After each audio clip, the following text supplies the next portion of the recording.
Welcome to G4 Lab. This is our first video covering IB Computer Science Topic 4, and we are covering Part 1, Computational Thinking and Program Design in this video.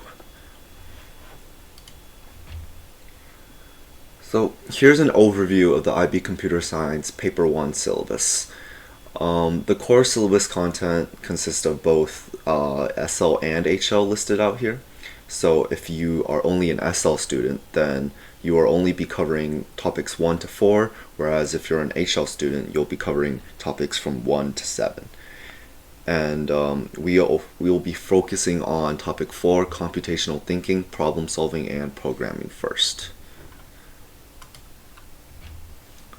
So why would we start with topic 4 instead of topic 1?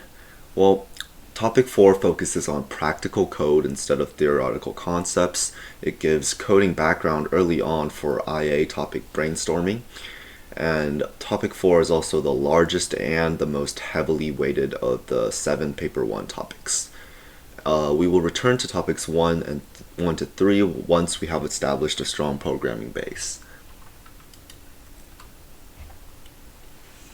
So, our first topic is computational thinking.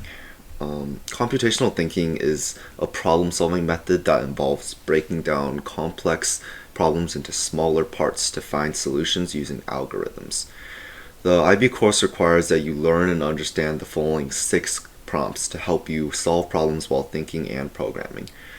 The first of these is thinking procedurally, and then thinking logically, thinking abstractly, thinking ahead, thinking concurrently, and thinking recursively. I'll go more into depth in the later slides. So the first type of thinking is thinking procedurally. Thinking procedurally refers to dividing a problem into reproducible parts that, if correctly followed, will generate a solution every single time. Each step may and can be further divided into their own subparts. So the keyword here is reproducible. So some of you who've taken maybe Intro to Computer Science might remember this as an exercise, but you would have to write a series of instructions for an algorithm, and this series of instructions would be followed by another person, and you would try to produce the same output as you did. So the real-world computing example of this is functions, and in a real-world example, something like a recipe for a meal. Think about it like if I'm making pasta, for example, I have to divide it and into different parts. What do I put in first? Should I make the noodles first? Do I buy it from the grocery store? So these steps have to be followed in order to reproduce the parts that can be followed every single time. Second thinking is logically. Thinking logically is all about making decisions and forming the conditions that will affect those decisions. There are generally 3 steps. Number 1, identify when decision making is required.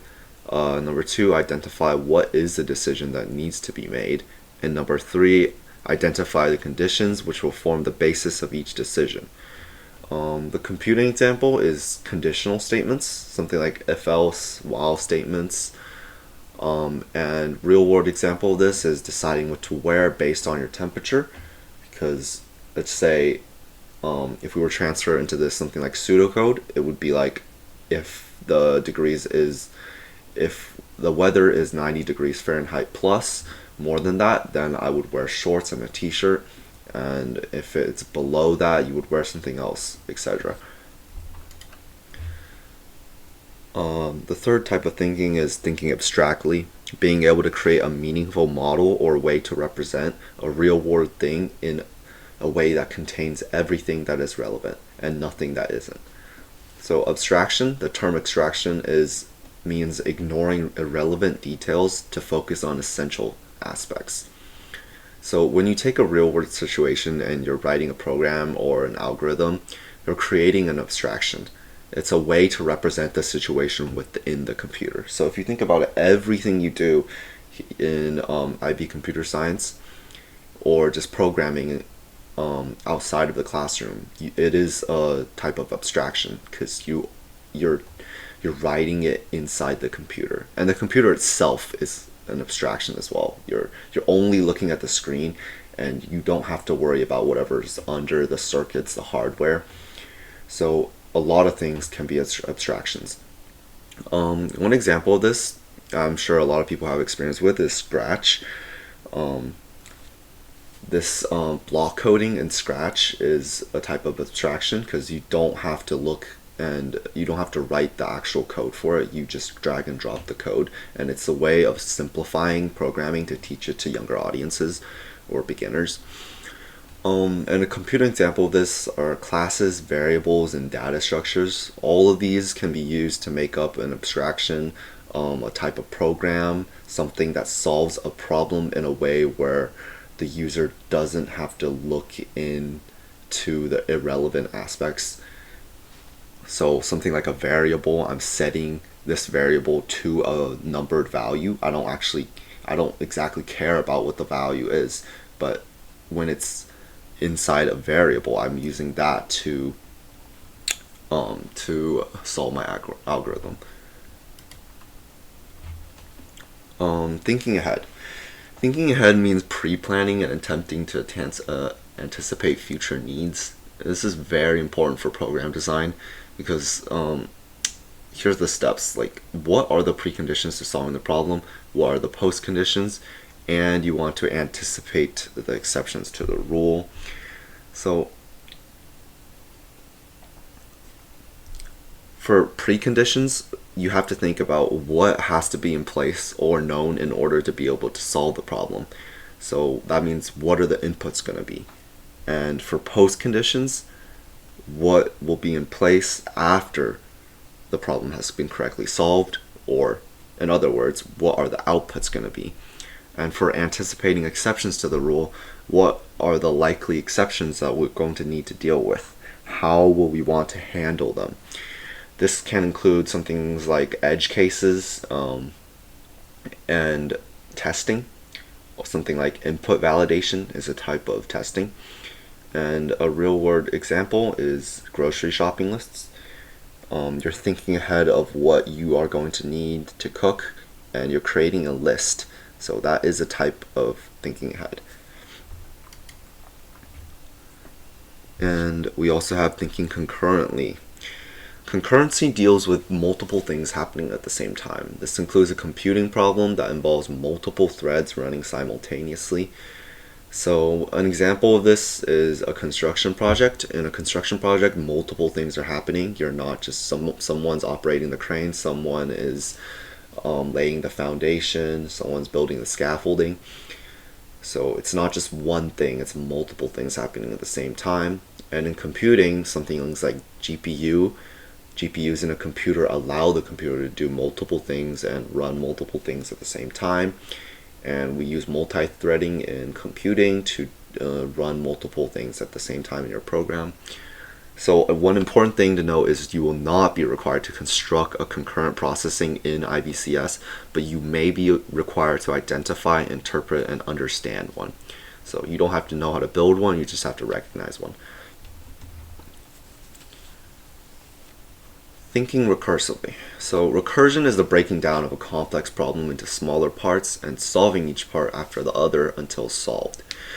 This is considered to be one of the hardest topics in IBCS, and since it's technically an HL only topic that is covered more in depth in topic 5, we'll be saving this topic until then. So for now, you don't have to know recursion. So another way to think about this is the 4-step computational thinking approach. A lot of teachers actually prefer this method than the IB's 6 prompts. But the 4-step computational thinking approach is basically, step 1 is decomposition. You have to ask yourself, can I divide this into subproblems? Number 2 is pattern recognition. Can I find repeating patterns? And number 3 is abstraction. Can I generalize this to make an overall rule? And 4 is algorithm design. Can I design the programming steps for any of this? And now we'll look at an example. Okay, so apply the four-step approach to solve this problem by sorting. Right here we have an unsorted list and we want to sort it into ascending order. So like 1, 2, 3, 4, 5, 6, 7, 8, 9, 10. So applying the four-step approach, number one, decomposition. Can we divide this into multiple subproblems? So right here, for example, we're looking through number one, step one. We go through the list, we're finding the number one, and we're adding it to our sorted list. Step two, finding the number two, add it to our sorted list. Step three, find three, add it to our sorted list. Okay. The second step is pattern recognition. Can I find repeating patterns in this sorting problem? So what I just did right here, this is repeated for the entire list until we get our sorted list. So the pattern here is we're looking through the list and we're finding the next number and we're putting it into a sorted list. So how would we write this into pseudocode? So for example, number one, find one, move to sorted list.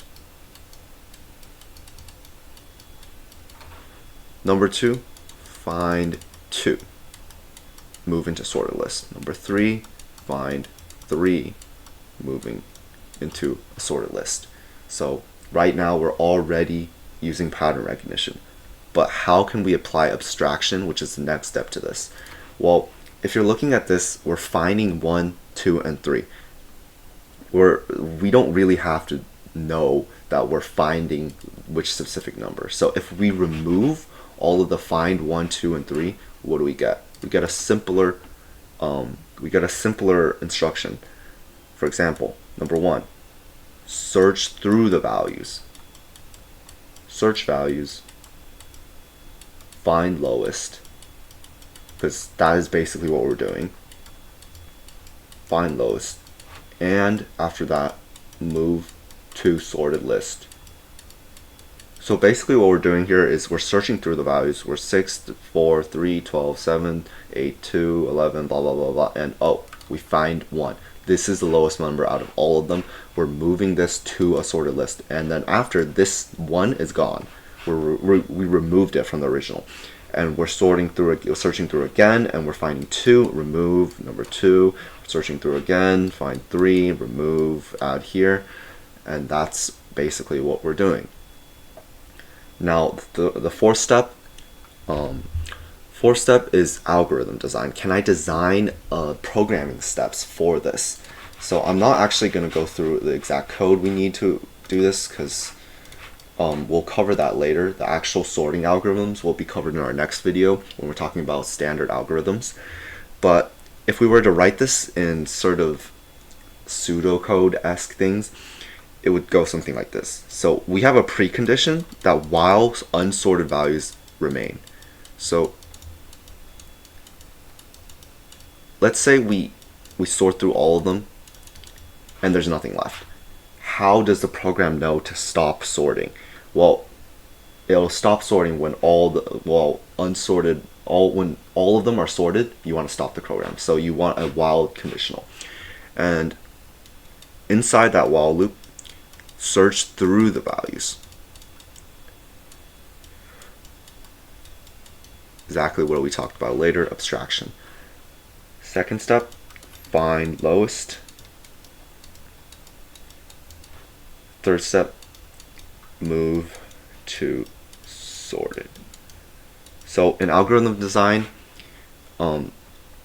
it's important to think about edge cases, what's going to happen when we stop the program, what things might make it break. So you have to add this condition, or else the program never stops, basically.